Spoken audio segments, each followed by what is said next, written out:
নিচে নামতেই প্রমা এসে বলল মেঘা নাকি আমার সাথে দেখা করার জন্য রাজি হয়েছে। প্রমার থেকে মেঘার ফোন নাম্বার নিলাম। এখন অবশ্য নিজের ভেতরে কেমন কেমন অনুভূতি হচ্ছে। এই অনুভূতির কথা শুধু ছেলেরা বলতে পারবে। আমার অবশ্য এমন অনুভূতি প্রকাশের সুযোগ হয়েছিল। যাই হোক, সেটা অন্যদিন সবার সাথে শেয়ার করব। এখন গল্পে যাওয়া যাক। প্রেমে পড়লে পৃথিবীর সব মানুষের মাঝে কিছু পরিবর্তন আসে। আমার মাঝেও কিছু অদ্ভুত পরিবর্তন লক্ষ্য করলাম। তবে কি আমিও সেই শ্যামবর্ণ বহুরূপী মায়াবিনীর মায়ার জালে ফেসে গেলাম? মুহূর্তেই মনে হতাশার সৃষ্টি হলো। প্রমা বলেছিল মেঘার বিয়ে ঠিক হয়ে আছে। কি অদ্ভুত, আমি সেটা জেনেও মেঘার প্রতি মায়ের অনুভূতি সৃষ্টি করছি। আর আমি একদিক দিয়ে একতরফা ভাবছি কেন? মেঘাও যে আমাকে নিয়ে ভাবে। মেঘার মনেও তো আমার প্রতি অনুভূতি সৃষ্টি হওয়া চাই। কত বোকা হচ্ছি দিনের দিন। মেঘার ফোন নাম্বারটার দিকে অনেকক্ষণ ধরে তাকিয়ে আছি। ফোন দিতে সাহস পাচ্ছি না। কি না কি ভাবে, তাই SMS দিলাম। হাই লিখে বসে আছি অনেকক্ষণ যাবৎ, কোনো রিপ্লাই নেই। গালিবার মুটকো রেডি হচ্ছে। আমি সোফায় বসে মেসেজের রিপ্লাইয়ের অপেক্ষা করছি। একটা সময় মনে হলো রিপ্লাই বুঝি আর পাবো না, তবুও আশা ছাড়িনি। হঠাৎ নোটিফিকেশন বেজে উঠলো। মেঘা রিপ্লাই দিয়েছে। কে আপনি? রিপ্লাই দিলাম পাওনাদার। মেঘা বলল, ওহ আপনি সেই কিপটে লোকটা।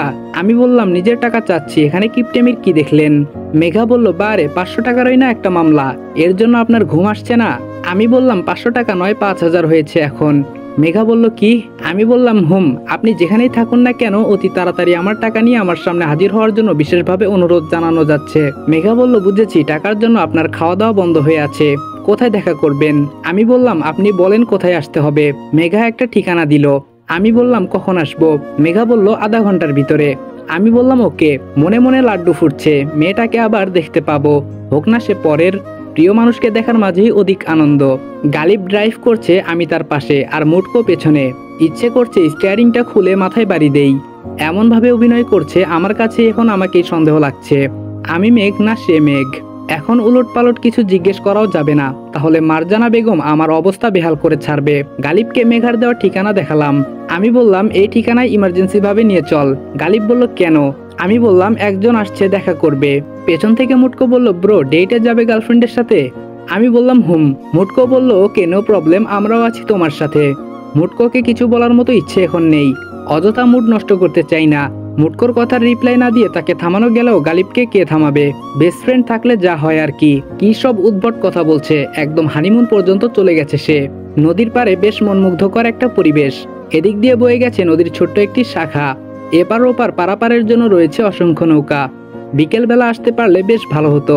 সময় অতিক্রম করে আধা ঘন্টা অতিবাহিত হতে লাগলো, কিন্তু কারো আসার নাম নিশানা নেই।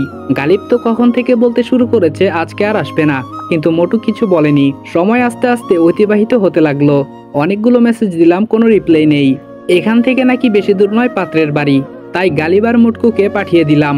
আমি গালিবের সাথে আবার বিকেলে এসে দেখে যাব বরকে। কি ভেবে যেন 2 ঘন্টা বসেছিলাম জানি না, কিন্তু মেঘার না আসার কারণটা বুঝতে পারছি না। ফোন দিলে আবার কে না কে ধরে বসে সেটা ভেবে আর ফোনও দিলাম না। মেঘার প্রতি ভ্রান্ত ধারণা সৃষ্টি হওয়ার আগেই উঠে দাঁড়ালাম।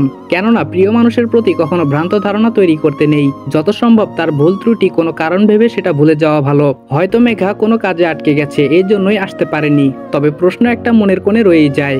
অন্তত মেসেজ দিয়ে বলতে পারতো ব্যস্ত আছি। গালিবকে ফোন দিলাম আমাকে এসে নিয়ে যাওয়ার জন্য। হ্যালো বন্ধুরা, আপনি কি বোর হচ্ছেন, কিছু মজা করতে চান? তাহলে আজ আমি 1xbet নামের একটি অ্যাপ সম্পর্কে কথা বলতে চাই, যেটি সবচেয়ে বিশ্বস্ত বুকমেকার। এখানে মজা করার পাশাপাশি রয়েছে পুরস্কার জেতার সম্ভাবনা। এখানে সমস্ত লাইভ ম্যাচের ফলাফল এবং ম্যাচটি লাইভ দেখতে পারবেন। আপনি স্কোরের ভবিষ্যৎবাণী করে বাজি ধরতে পারেন, যেমন কোন দল জিতবে, কত রান করবে ইত্যাদি। এবং BMW গাড়ি, আইফোন, ল্যাপটপ আরো অনেক কিছু পুরস্কার জেতার সুযোগ রয়েছে। আর হ্যাঁ, বিখ্যাত PSG ও সিরিয়া এখানের স্পন্সর, তাই অবিশ্বাসের কোনো কথাই আসে না। এখানে ক্রাশ ও নতুন চিকেন রোড গেম সহ আরো বিভিন্ন ধরনের গেম রয়েছে, যেগুলো খেলে রয়েছে সহজেই টাকা জেতার সম্ভাবনা। আর রেজিস্ট্রেশন করার সময় আমার প্রচার কোড অনফায়ার ব্যবহার করে প্রথমবার জমাতে পান 12,000 টাকা পর্যন্ত ও ফ্রি স্পিন। আপনি সহজেই পেটিএম, ব্যাংক, বিকাশ, নগদ, রকেট এবং অন্যান্য সহজ পদ্ধতির মাধ্যমে আপনার জেতা টাকা তুলতে পারবেন। তাহলে আর দেরি কিসের? পিন কমেন্টের লিঙ্ক থেকে অথবা গুগলে 1xbet সার্চ করে আমার দেওয়া প্রোমো কোড অনফায়ার ব্যবহার করে রেজিস্ট্রেশন করুন এবং বোনাস পান। তরির হবুবর দেখে মাথা গরম হয়ে গেল। এটা ছেলেপক্ষের বাড়ি দেখে কোনো রকম দাঁতে দাঁত চেপে রাগ কন্ট্রোল করার চেষ্টা করছি। রাগে শরীর কাঁপছে। গালিব চুপ হয়ে আছে। ছেলেটা হলো অটিস্টিক, মানে তার এখনো মানসিক বিকাশ হয়নি, ছোট বাচ্চাদের মতো আচরণ করে। বুঝেছি, ছেলের বাবার টাকা পয়সা দেখে মারজানা বেগম বিয়েটা ঠিক করেছে। এমনিতেই তোরই বাক প্রতিবন্ধী, আবার একটা মানসিক রোগীর সাথে বিয়ে হচ্ছে। এই সংসার তো 1 মিনিটেও সুখী হবে না। আমি আর গালিব হতাশ হলেও মোটকুর্সে দিব্যি বলে যাচ্ছে। গালিব, পাত্র কিন্তু ফার্স্ট ক্লাস, আমার হেভি ভালো লেগেছে। ইচ্ছে করছিল ওর মুখ বরাবর শরবতের গ্লাসটা ছুঁড়ে মারি। গালিব বুঝতে পারে আমার অবস্থা। গালিব ততক্ষণে আমার হাতটা ধরে ফেলে। শালা মোটা, চোখে দেখে না এটা নাকি ফার্স্ট ক্লাস পাত্র? রাখ, আগে বিয়েটা ভাঙ্গি। তোর মুখোশ যদি আমি প্লাস দিয়ে টেনে টেনে না খুলছি তাহলে আমি আসাদুজ্জামানের ছেলে না। পকেটে মোবাইল বেজে উঠলো। রাগটা সংযত করে মোবাইলটা পকেট থেকে বের করলাম। দেখলাম মেঘার নাম্বার থেকে ফোন এসেছে। সাথে সাথে সুইচ অফ করে দিলাম। এই মেঘ এত ভেসে আসেনি যে একটা মেয়ে তাকে আঙ্গুলের ইশারায় নাচাবে আর সে নাচবে। এমনি মন মেজাজ ভালো না। ভর দুপুর বেলা শুয়ে আছি গালিবের রুমে। তরির চিন্তায় মাথা নষ্ট হবার জোগাড়। কিভাবে বিয়েটা আটকানো যায় সেটাই ভাবছি। এখন সব প্ল্যান বাদ দিয়ে হলেও তরির বিয়েটা আটকানোর চিন্তা করতে হবে। তরির প্রতি এমন ভিন্ন আচরণের জন্য বাড়ির প্রতিটা সদস্যকে কঠিন জবাব দিতে হবে। চিন্তা করতে করতে এক সময় চোখ দুটি লেগে আসলো। হারিয়ে গেলাম গভীর ঘুমে। শ্রাবণের মেঘাচ্ছন্ন বিকেল। মেঘা ছাদে বসে বৃষ্টির অপেক্ষা করছে। আমি গেটের দরজার পাশে দেয়ালটায় হেলান দিয়ে ওর রূপের মাধুর্যে হারিয়ে যাচ্ছি। হঠাৎ শুরু হলো মুষলধারে বৃষ্টি। মেঘার মুখে অট্টহাসি। চোখ বুজে দুহাত প্রসারিত করে বৃষ্টির পানির স্পর্শ অনুভব করছে। ওর লম্বা চুলগুলো ভিজে একদম একাকার। নিজেকে ধরে রাখতে পারিনি। হাঁটি হাঁটি পা পা করে গিয়ে মেঘাকে পিছন থেকে জড়িয়ে ধরলাম। আমার স্পর্শ পেয়ে মেঘা আমাকে ছাড়িয়ে লজ্জায় দৌড় দিল। বাড়ির ছাদ ছিল পুরনো, দেয়াল ছিল ভাঙা। এক পাশের অংশ বিলীন হয়েছে বহু আগে। মেঘা নিজেকে সামলাতে পারেনি। শ্যাওলাতে পিচ্ছিল খেয়ে একদম ছাদ থেকে পড়ে গেল। আমি মেঘা বলে চিৎকার মেরে লাফ দিয়ে ঘুম থেকে উঠলাম। পুরো শরীর এখনো কাঁপছে। মনে হচ্ছে এটা বুঝি বাস্তবে এখনই ঘটলো আমার সাথে। আশেপাশে তাকিয়ে দেখি কেউ নেই। যাক, কেউ তাহলে টের পায়নি। কিন্তু স্বপ্নের ব্যাখ্যাটা বুঝতে পারছি না। মেঘার সাথে তো তেমন কিছু হয়নি আমার।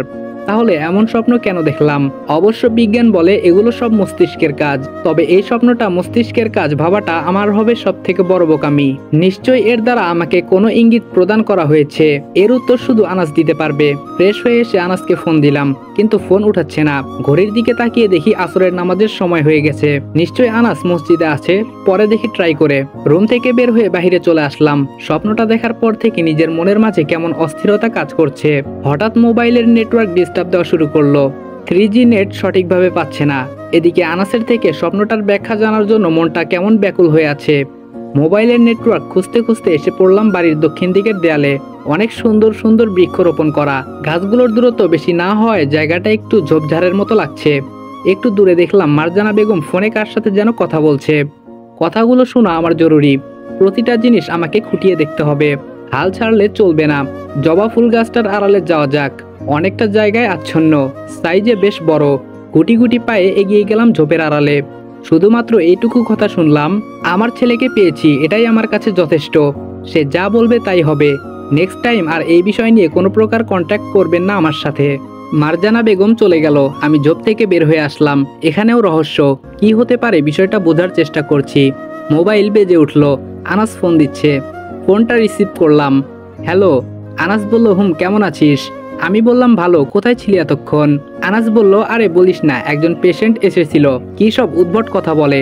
তার মাঝে নাকি মমির আত্মা প্রবেশ করেছে। আবার